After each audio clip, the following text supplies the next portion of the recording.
Hi, Assalamualaikum. I am Teacher Fatihah. In this video, I'm going to show you one of the full or partial physical prompting that we can do to teach our children to be able to pick up beads or coins using their fingers independently. So how to do this?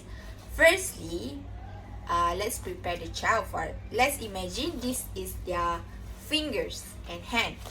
So the first step is we lift their arms to indicate them using their hands. So, and then the next step is we isolate their fingers, tripod fingers, 1, 2, 3, in which thumb, index finger as well as middle finger to pick up the bead. So next step is we direct their hands or fingers to the beads and prompt their grasping to pick up the item like this, for example. So this is how to teach this skill. So good luck in trying them.